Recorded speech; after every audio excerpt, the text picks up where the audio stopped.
They always say you should help your man build. They just never tell you what to do when he finishes the house and locks the door behind him. When I met Toby, he had one pair of shoes, a cracked phone, and dreams too big for his wallet. He was smart, yes, sharp, ambitious. But dreams alone don't feed you. I did. My name is Clara, and let me tell you how I got played by a broke man I helped build into a billionaire. I met Toby at a seminar I almost didn't attend. It was one of those free Tech in Africa events with bad microphones and lukewarm snacks. I went because my friend dragged me. She wanted to scout fine, ambitious men. I wasn't interested until I heard him speak. No slides, no suit, just conviction. Toby stood up during the Q&A session and challenged the panel with a question about investor bias. He sounded bold, but not arrogant, hungry, but not reckless, the kind of hunger that made people uncomfortable. After the session, I saw him again outside, pacing with his phone in his hand, screen cracked. He looked frustrated, so I did what I never do. I spoke to a stranger.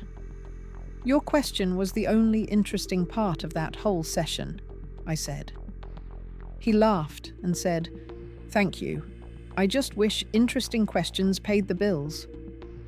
That was the start. We didn't start dating immediately. We started with long voice notes, links to books, random memes, inside jokes about that terrible seminar. He wasn't charming in the smooth way. He was thoughtful, intentional, and honest about where he stood in life. "I don't have much," he once said, "but I know where I'm going. And I want someone who sees the end with me, not just the beginning." That line stayed with me. I'd dated a banker before. He had money, cologne, and a cold heart. He cheated, lied, and called it men being men. So yes, Toby didn't have a car or expensive perfume. But when he listened, he really listened. When he said he cared, it felt like he meant it. I wasn't drawn to his lack. I was drawn to his vision, his belief in something greater. Back then, he lived in a 2-room boys' quarters with peeling paint and water that only came twice a week. I visited one Sunday after church. He cleaned the place just for me, even borrowed his neighbor's curtain to cover the broken window. He served me noodles and egg like it was a 3-course meal. He apologized for not having juice and offered me bottled water with both hands. I didn't laugh. I respected it. We sat on the floor and talked for hours about books, about God, about how to build something that mattered. From that day forward, I knew this wasn't going to be casual. He started spending more time at my place, mostly after meetings, which meant mostly after disappointment. He would show up with a tired smile and say, "They liked the pitch, but they said I'm too young, too green, too poor-looking." I'd let him in, warm his food, and encourage him to keep going. When I didn't have money for meat, I spiced the beans better. When he couldn't afford data, I made my Wi-Fi his office. I remember the first time he printed proposal documents for a construction tech startup idea. The ink ran out halfway. He looked so defeated. I took my last $40 and bought him a full ink cartridge and glossy paper. "Babe," he said, "you're investing in a dream that hasn't even been born yet." And I told him, "Then let it be born here, in this room, in this season, with me." That was the foundation. When he had to fly to Abuja for an investor showcase, the ticket was $127. He had $34 in his account. I wired him the rest. No hesitation, no dramatics. He called me from the airport and said, "If this goes well, I'm putting you on payroll, whether you like it or not." We laughed. That night, I prayed harder than I ever had for someone who wasn't blood. A few months later, the deal came through. His first seed funding, $15,000. He came to my house with suya and ice cream. He danced like a child, lifted me, thanked me, promised me. From now on, it's you and me, no matter how far I go. I believed him, because I wanted to, because I thought if I kept loving, kept supporting, kept helping, I'd be rewarded with loyalty. Now that I look back, I see it clearly. The signs, the slow shift. But back then, all I saw was potential, and a man I was proud to say I helped build. I didn't know I was laying bricks for a future I wouldn't be invited into. Success doesn't come like thunder. It comes soft, like a breeze that starts changing the way things feel before it changes what things look like. At first, it was little things. Toby stopped spending nights at my place. He said he was too busy, too many meetings, too many emails, too many things to sign. Then came the new car, a silver Benz, fresh leather, brighter than the smile he gave me when he showed it off. "Babe, step inside. It still smells like Germany." I stepped in, but something told me I was stepping out of something else. Slowly. He moved into a serviced apartment on the island, said it was temporary, just for work, said we'd look for a place together once he stabilized. He still called me, still texted, but the energy changed. Before it was, "I miss you, come over." Now it was, "I'm in a meeting, I'll call you back." Then the call never came. I asked him once, "Is everything okay with us?" He said, "You worry too much. This is what we prayed for, Abby." But prayer without presence feels like an empty room, and I was alone more and more. His style changed. Gone were the polo shirts and worn-out jeans. Now it was blazers, button-downs, watches that cost more than my salary. He started spending time with new friends, the kind who spoke only in numbers and brand names, men who called women distractions, men who laughed too loudly and clapped each other on the back like they were sealing fate. I met them once, by accident. I had gone to surprise Toby at his office with lunch. He looked surprised, not happy, like I'd walked in wearing mud. One of his friends whispered, "Is that her?" Another one replied, "Oh, the original shareholder." They laughed, and Toby laughed with them. Later that night, I asked him what that meant. He said, "It's just guy talk, Clara. Don't read too much into it." But I'd already read enough. I just didn't know the chapter was ending. One Sunday, he invited me to a dinner party. It was the first time in weeks he'd included me in something social. I dressed carefully. Cream blouse, wine-colored skirt, light makeup. I still remember double-checking myself in the mirror, wanting to look like I belonged. When I arrived, the room was filled with tall women in bodycon dresses and accent-heavy laughter. Everyone looked airbrushed. I felt like a page from the wrong magazine. He introduced me as Clara, not my girlfriend, not my partner, just a name. I stood there with a small plate of jollof and grilled prawns, smiling at strangers, while he moved through the room like a politician, shaking hands, whispering, toasting again. When I reached for his hand once, he pulled away, said, "Babe, not here?" I stayed for another 20 minutes. Then I left quietly. He didn't notice. Or maybe he did, and didn't care. A week later, he called me to his apartment. He looked serious, buttoned up, like he was preparing for a press conference. He said, "There's someone I want you to meet." I laughed. I thought he meant a client, a mentor, a business partner, until he showed me a photo. A woman, light-skinned, long weave, tight dress, smiling like she owned the air. "Her name's Serena," he said. "She's more in line with the life I'm building now."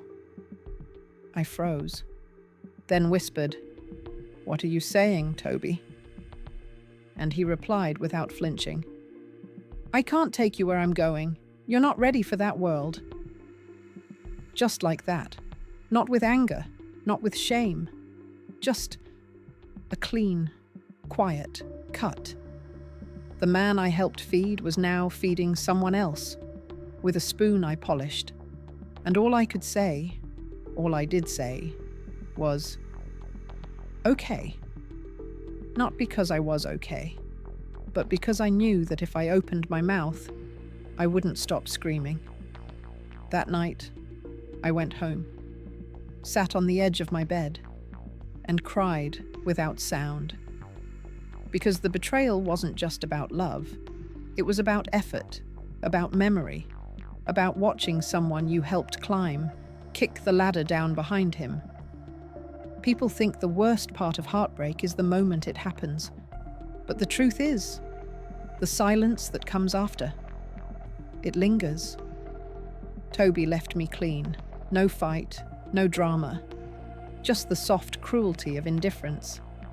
And I tried, really tried, to be the bigger person, to cry, to scream, then to forgive, then to forget. I deleted our chats, or at least I thought I did, blocked his number, unfollowed him, archived every photo I could find, even the one where he kissed my forehead on the night he signed his first deal. My friends told me to let it go. They said, "At least he showed you who he is now. Imagine if you married him. You dodged a billionaire-shaped bullet. God saved you." They meant well, but their voices couldn't stop mine from whispering at night. You didn't just lose love. You lost years, money, time. You lost yourself in him. Months passed. I started working again, slowly. Freelance writing, side gigs, budgeting everything. I was surviving, but not really living. Until one day, I saw him, not in person. On my TV screen, he was being honored. Standing on a stage beside the president, smile wide, beard freshly trimmed. They called him the future of African innovation. A slick presenter read out his story like a fairy tale. From a one-room apartment to a $1.2 billion valuation. A visionary who rose from nothing with no handouts, no shortcuts. A man who built an empire with his bare hands. I dropped the remote. I couldn't breathe. With his bare hands. As if I was never there. As if my prayers didn't count. As if my rent money didn't carry his dreams on its back. As if the woman who fed him, funded him, and edited his destiny was just invisible. I didn't cry. I just sat there. Quiet. Still. And something hardened inside me. That night, I opened my Google Drive, the one I used to back up his pitch decks, the proposals we worked on together, the budget plans I helped revise. Everything was still there, unopened since the breakup. And then I went to my bank app. I didn't even realize I'd left the account active. The transfers were still there. Every one of them, labeled flight, tech pitch, investor fund. I started documenting. At first, it was just for closure, a way to tell myself I wasn't crazy, that I had given more than love. I had given value. But the deeper I went, the more it felt like evidence. That's when I called Kioma. Kioma is my cousin, corporate lawyer, sharp tongue, zero tolerance for nonsense.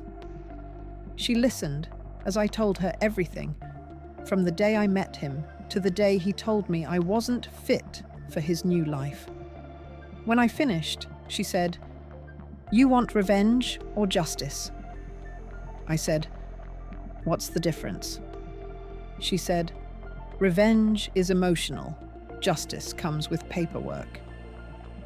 And from what you've told me, we have enough for both." I blinked. "I'm not his wife," I reminded her. "There was no contract." She replied, "You don't need a ring to be robbed. You were an unpaid partner. You contributed to his company. You invested money. You invested labor.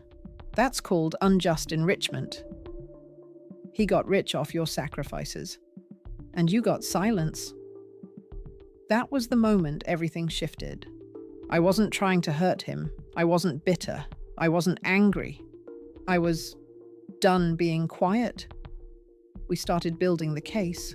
Every transfer, every edited deck, every proposal saved under his initials, screenshots and voice notes where he said things like, "This is our journey. You're the real MVP, babe. When I make it, I'm putting you on payroll." My laptop became a war room. Sticky notes, PDFs, labeled folders, timelines. I worked in silence. No announcement, no threats. I didn't need him to see it coming. Then we filed the lawsuit. $500,000 in damages. Not for love, for labor, for financial contribution, for building a billionaire who tried to erase me from his story. Toby got served 2 weeks later. He called me the same day, twice. I didn't answer. Then came the voice note. "Clara, you're better than this.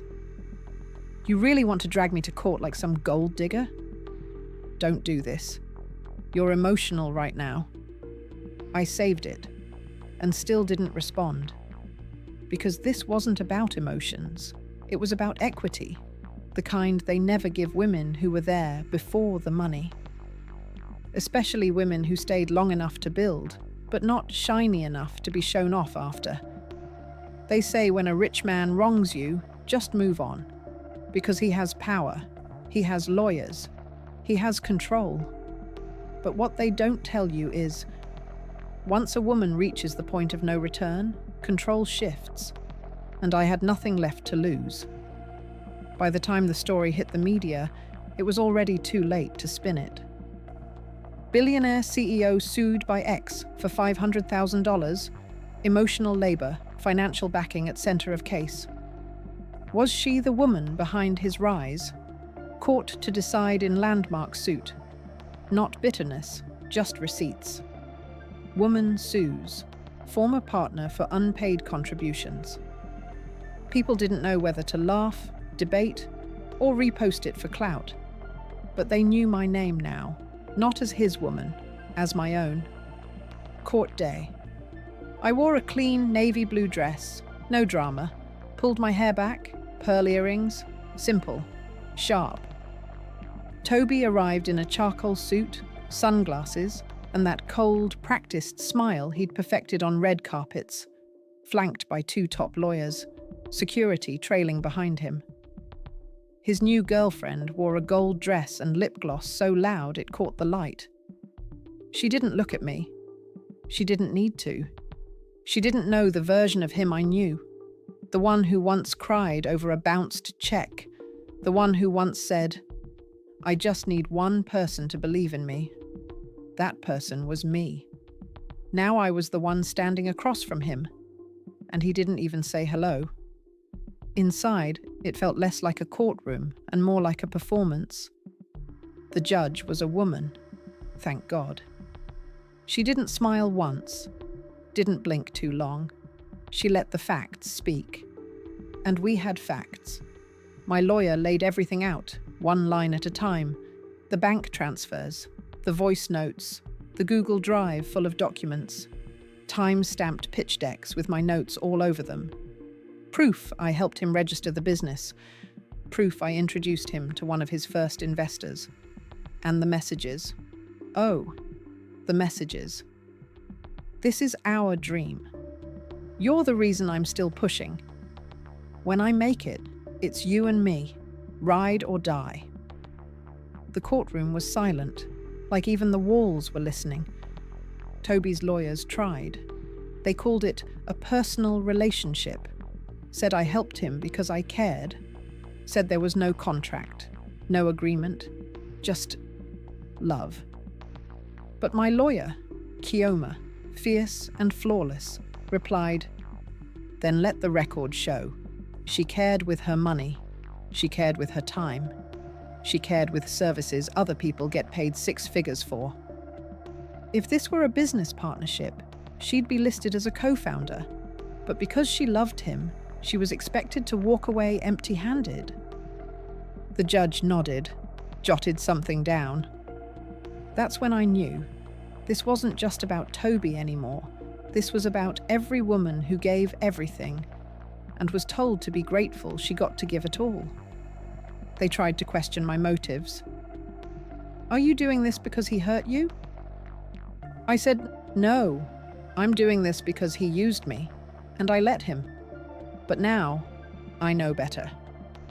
The ruling didn't come that day. It came 2 weeks later. But when it did, it shook the headlines. Court orders Billionaire to pay. Former partner $500,000 for unjust enrichment and financial contribution. Legal win for women who help men build and get left behind. The photos were everywhere, not of us together, not of him grinning beside the president, but of me, walking out of the courthouse, sunglasses on, file in hand. I didn't smile, not because I wasn't happy, but because some wins are too personal for celebration. Some wins are quiet, internal, sacred. Toby didn't message me, didn't respond publicly, just posted a motivational quote 2 days later. "You can't control how people treat you, only how you respond." I didn't respond. I didn't need to, because my response was legal. My response had weight, and my response cost him $500,000. So there you have it. That's how I got played by a broke man I helped turn into a billionaire. I'm telling you this story because I want you to learn from what happened to me. Because some of us don't get closure. We get court dates. And sometimes the only way to stop the cycle is to break it publicly. I'm not telling you not to support your partner. I'm saying, don't disappear in the process. Keep your receipts. Keep your voice. Keep something for yourself. Because the world loves to romanticize women who suffer in silence. But silence doesn't pay bills. And love without boundaries will swallow you whole. If you're helping him build, take notes. Not just vows. Write your name down next to the idea. Send the invoice. Have the hard conversation. Because one day, when the light hits just right and everyone starts clapping for him, you'll want to know you didn't fund someone's empire just to watch the gates close behind you. And to the men listening, if you're with someone who's holding you down while you rise, don't forget her when you get there. Don't get amnesia at the top. Because loyalty isn't just romantic, it's ethical. And if you know she helped you build, then build with her. Not over her, not past her, with her. Or one day you'll find yourself rich in public and deeply alone behind closed doors. So ladies, if he forgets, remind him. Because when men forget, women remind them. And sometimes it's in court, with interest. Because we're done clapping for men we helped build, just to be replaced by women who never lifted a brick.